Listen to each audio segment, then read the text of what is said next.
If you think there is no white privileges, systematic racism, and discrimination in America, then think again. I've come across a video from Dr. Robin DiAngelo. I want us to watch this particular video. I will be back. I was socialized to see race as individual acts of discrimination and prejudice, individual acts that anybody could do to anybody else, and if you did those acts, you were a bad person. And that is why, since I saw myself as a good person, I didn't see myself as connected to racism, and certainly didn't see myself as connected to race. In other words, I didn't have a sense of a racial identity. Today I understand that I move through the world always and most particularly as a white person. I have a white frame of reference and I have a white experience. And part of being white is to have that be invisible to us and to be able to live our lives without ever acknowledging that, to see that as non-operative. I now understand racism as a system, as a deeply embedded system, a system that our country was founded on and that all our institutions were created out of. And every institution reinforces this system. And it's a system of unequal power. So let me give you an example. Women in the United States got the right to vote in 1920. And there was only one possible way that we could have gotten the right to vote, and that was for men to give it to us, because we literally were not sitting in the seats of institutional power. We could not give ourselves the right to vote. That doesn't mean that we couldn't have personal power, but we didn't have institutional power. And that's the difference between a system and individual acts. Prior to women's suffrage, I could certainly discriminate against men, I could be unfair to individual men, but my group could not systematically deny men as a group the right to vote. And men controlled all the institutions, and they all worked together to convey the message that women's place was here and men's place was there. And that's the difference between individual prejudice and a system of inequality. So in this field, we think about oppression, or in this case racism, as group prejudice backed by institutional power. And so prior to the civil rights movement, it was fairly socially acceptable for white people to just come out and say, we are superior. My father certainly was comfortable saying that. The great joke of Archie Bunker and all of the family was that he wasn't up with the times and he was still saying things that conveyed this idea.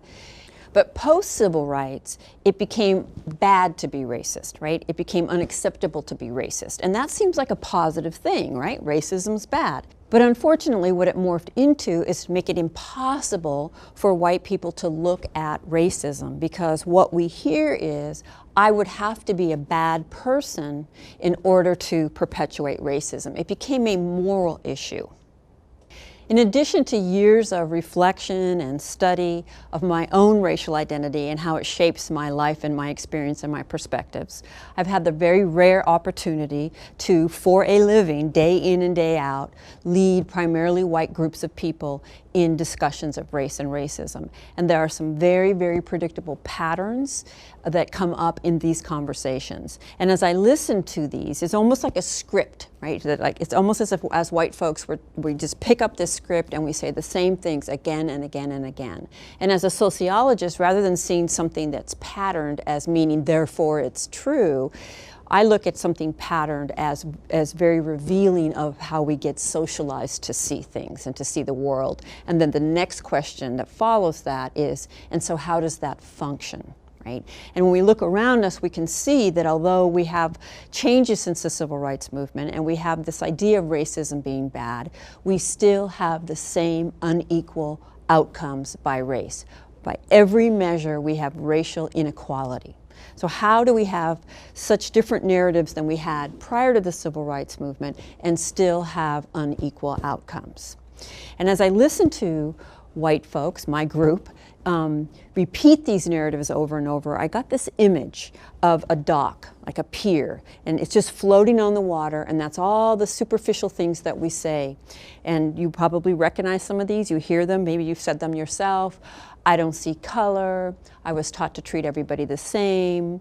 I don't care if you're pink, blue, purple, polka dotted. My parents weren't racist, that's why I'm not racist. Or my parents were racist, that's why I'm not racist. It doesn't really matter what goes in front of it. The answer is always, I'm not racist. I know people of color. I used to work in the military. All of the things we say to rationalize that we ourselves are not complicit in this system. Now I want to speak to two of these before I kind of take us below the surface of the dock. And one is this idea that our parents taught us to treat everyone the same. And I am just going to put it out there like this. No, they didn't. That is not humanly possible. Human beings are not objective. You cannot be taught to treat or to see everyone the same. And when you say that, you're indicating that you don't understand how socialization works, which is actually a positive thing in the sense that that can direct what you would need to focus on if you want to get deeper understanding. The other one I want to speak to is this common trope of, I don't care if you're pink, purple, polka dotted. If that's in your vocabulary, I would urge you to please drop it and never say it again. Although it isn't intentional, it's actually very demeaning. People don't come in those colors, and what it conveys is that you're not prepared to engage with authenticity. Okay? And that's why I have this image of a dock, right? That's very superficial surface. And for me, in trying to understand how all this works, what it means to be white, and live so separate by race, even though I was taught to see myself individually as open-minded and outside of all of this, I've had to go under the surface. And that's why I have this image here now of under the water. You see the pier, the pillars or posts that prop up the surface. Okay, so for example, it's very common in discussions of race to have white people tell you about all the people of color in their lives, right? Oh, I have these coworkers, or my best friend, or my second cousin married a black man, or all of the ways that we want everyone to know that we have relationships with people of color. Okay? And so we're giving you evidence, right? When someone tells you that, they're giving you evidence. And so what are they giving you evidence of? They're giving you evidence that because they love people of color, know and love people of color, they can't be racist, which means they see racism as conscious dislike or explicit bias or hatred, right? And they're communicating to you that they don't have conscious dislike or hatred, as evidenced by all of these people in their lives. And what we don't understand is the power of implicit bias. Most bias is unconscious. And that makes it very, very dangerous because it drives our behaviors, but we're not aware of it. Yes, it's wonderful to have people of color in your life if you're white. Many, many, many people, white people, don't have people of color in close relationships. But that doesn't mean your life is free of racism. That doesn't mean you don't have a white experience or a white perspective. And it also doesn't mean that racism will not surface in your relationships with people of color.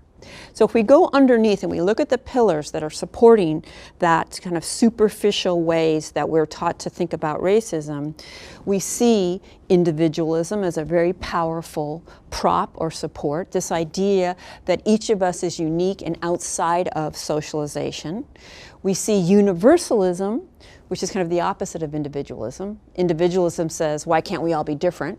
And universalism says, why can't we all be the same? This is a very popular ideology in religious or faith communities. And I'm not arguing that on a deep spiritual level, we're not all universally the same. But we don't live, if you will, in the spiritual realm. We live in the physical realm. And here in the physical realm, we have to ask ourselves, how does it function to say we all bleed under the skin? Well, it functions to take race off the table, to take power off the table, to deny that we have fundamentally different experiences, because racism is real. And while race isn't real, in other words, at the biological level, there is no real, true race or racial difference as we're taught to understand it, these very superficial signifiers of racial difference that allow us to categorize people, these are very real in their consequences for people's lives. And this insistence that we're all one doesn't allow us to engage with that social reality. I try to help white people see how race functions in our lives. And I try to move us away from the really obvious, evident examples, such as a racist joke or a racist action, or things that would be recognizable to everybody, right? The kinds of acts that cause people like me, well-meaning people like me, to say, I couldn't possibly be racist, I don't do those things. And I try to help white people understand racism as the very fabric of our society. And I think the most profound example of everyday racism is segregation. That most white people live in racial segregation. While we may work with people of color, when we go home, people of color are rarely at our dinner table. And I don't mean setting our table. I mean sitting and breaking bread with us, true relationships in our lives. Many people can recognize the explicit, kind of conscious dislike type of racism, racist jokes, racist expressions, the KKK. But I want to help white people see the everyday racism that's embedded and that we participate in. And I want to look at neighborhood and school segregation as an example. I'm going to start with this app here. These are the app's founders. It's a new app called The Sketch Factor. And what it does is when you go to a new city, you can put in where you are, and it tells you which neighborhoods to avoid because they're sketchy. And of course, sketchy is very much associated with race and class in the white mind. And so now we have the convenience of segregation through an app. We don't actually have to talk to other white people about, where are the good neighborhoods and the bad neighborhoods. And that good neighborhood, bad neighborhood, good schools, bad schools discourse is an example of new racism. I don't think it gets by anybody that is racially coded language. So this way we can come out and police those racial boundaries without ever kind of naming race. But we all know what we're talking about. And I think the most profound way that my life has been shaped by my race is through the power of segregation. Most white people do live in segregation. We choose that segregation, and in a lot of ways we celebrate it. What makes a school good and what makes a neighborhood good?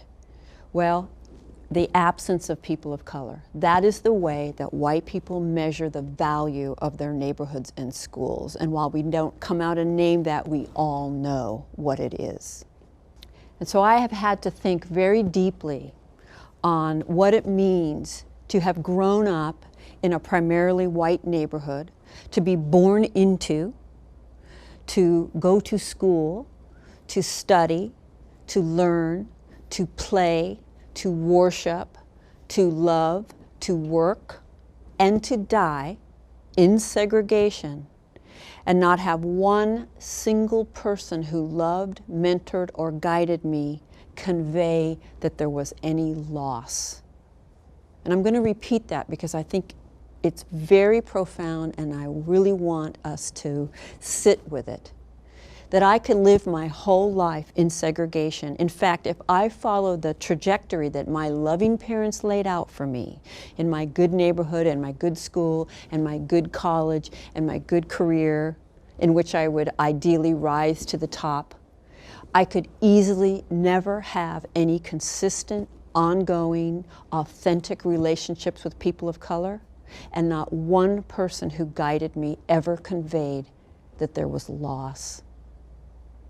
Just sit with that for a moment, that there is no inherent value in the perspectives or experiences of people of color. If my parents, if my schools, if my curriculum, if my teachers, if my government saw value in those perspectives, I would be given those perspectives, but I wasn't given those perspectives. And that shapes my relationships. It shapes what I care about. It shapes what I see, what I don't see, who I build my life with, and who I don't build my life with. And that is the level where we really need to look at race inside of us and with us. In the line of work that I do, it's a breakthrough if you can get white people to acknowledge that our race privileges us in this society, right? That is like the second coming, to get white folks to admit that we are privileged by our race. But even that begins to get superficial. And you'll hear white people say, just because of the color of my skin, you know, I have these things, as if this is just an accident that happens. And I want to take us deeper. I want to take us inside this skin. My psychosocial development was inculcated in the water of white supremacy. That is what I call this system. I don't mean the KKK. I mean a system in which whiteness and white people are central and seen as inherently superior to people of color. My personality was formed in that water. My worldview was formed in that water. I didn't choose it. It isn't my fault. I'm not racked with guilt about it, but I am responsible for changing it, because the default of our society is the reproduction of racism. It's built into every system and every institution. And if we just live our lives and carry on in the most comfortable ways for us, we will necessarily reproduce it. There is no neutral space. Inaction is a form of action. One of the most effective adaptations of racism since the civil rights era is this idea of a racist is a bad person, and if you're not racist, you're a good person. What I call the good-bad binary. And we can all fill it in, right? So if you're racist, then you're prejudiced and mean-spirited and bigoted and ignorant and Southern and probably drive a pickup truck. So we got some classism in there, right? This is our racist. And if you're not racist, you're good and you're progressive and you're open-minded and you're educated and you're northern. And this binary is probably the #1 construct that keeps racism today in place and makes it nearly impossible to talk to white people about racism. The defensiveness we have comes from this binary. What we hear is, you just said I was a bad person. And so this binary sets it up to be mutually exclusive. You cannot be a good person and be complicit with racism. So you'll notice in the news when racism gets talked about, they'll bring in the evidence they'll have to defend the person that's being accused of racism is, but he's a really nice person. Right? Because again, it's mutually exclusive. We have to understand racism as a system that we're all a part of. You know, I often, in my trainings, after I've kind of laid out kind of how racism works, I'll ask people of color, how often have you given white people feedback on our inevitable, unaware and unintentional, but inevitable racism, and have that go well for you? And, you know, there's eye rolls and laughter, and basically the answer is never, right? It's virtually impossible for people of color to give us feedback, because that binary sets us up to defend, right? I must, at all costs, deflect and establish that I am not racist, right? And that makes it so that we can't examine the reality of the society that we live in. And then I'll follow up and ask this question. So what would your daily life be like? This is a question I ask the people of color. If you could simply give us feedback when we step in it, which we inevitably will, and have us receive that with grace, reflect, and seek to do something different, what would your daily life be like?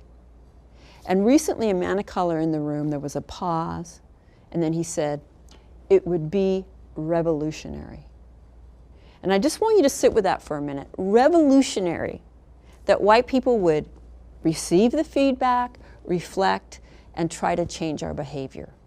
That would be a revolution. And on the one hand, it speaks to how difficult we are, how powerful this binary is to keep us separate, you know, from this system in our minds, but also how simple, and that there are material consequences, right, in heart rate and blood pressure and length of life for people of color, from the ways that would lower the kinds of stress that they have every day, navigating all of this from us while we deny that anything's happening.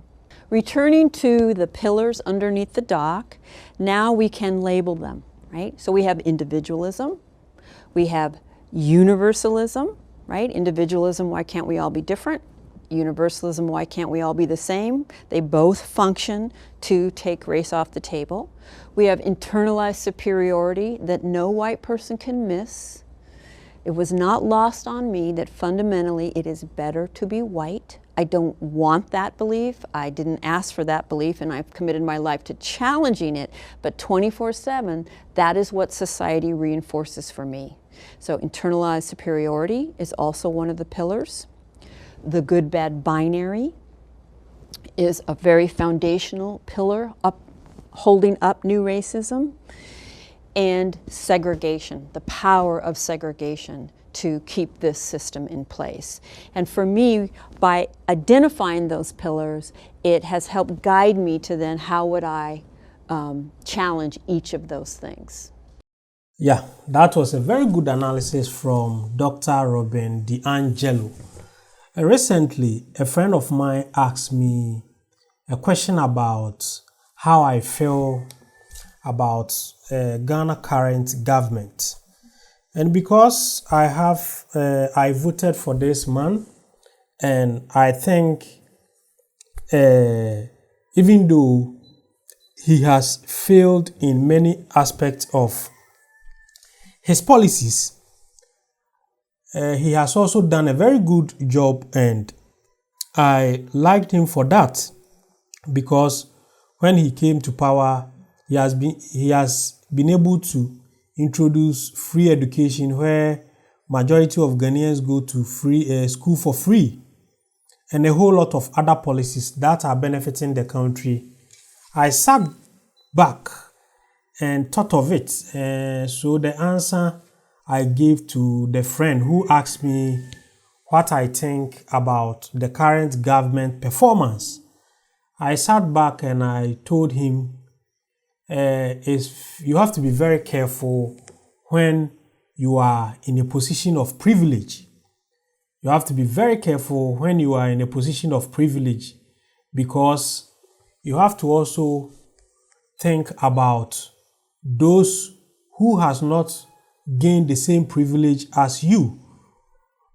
We have people under circumstances that maybe the decision of the current government has put them in, that is really affecting them. So if I tell you the current government is doing well, I'll be lying, because maybe today I am in a position of privilege, and if the next government come, I can be in a position of not having that privilege, and I will be complaining. So I have to be careful to also take other people's struggle into consideration before I give answer. And this also applies to African Americans and the whites in America. Most of the times, the whites are in the position of privilege, so they see nothing wrong when they are giving analysis on issues that deals with racism, discrimination, and privileges, because at the end of the day, they think it's all about if you work hard in the society, you are going to succeed. But it's not looking like that for maybe the blacks or the Latinos. Maybe they face a little bit of discrimination and racial injustice in the American system, which maybe you never know.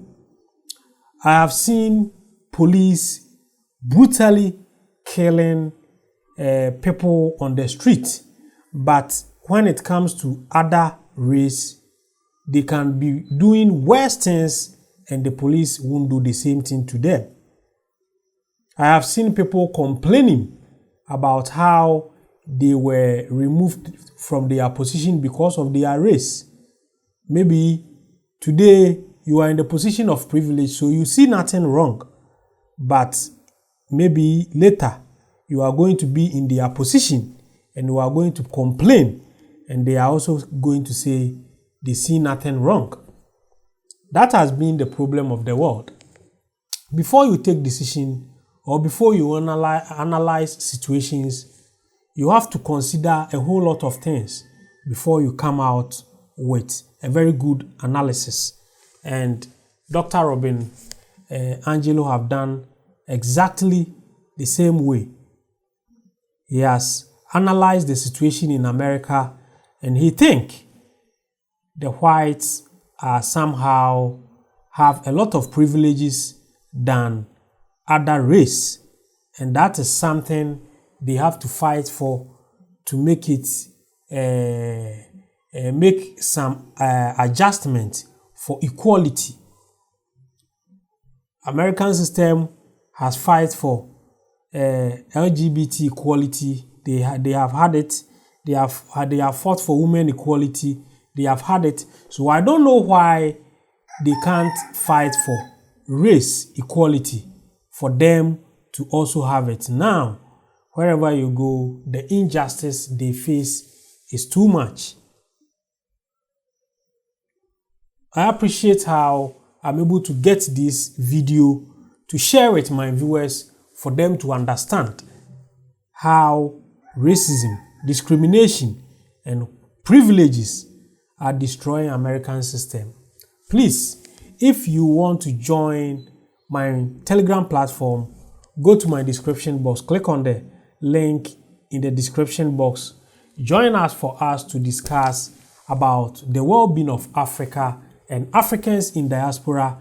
And if today is your first time coming to this channel, then don't forget to subscribe to this channel and turn on the notification button so that anytime I upload any great content, you will be notified. I'm always your guy, De-Graft Amoako. Thanks for watching.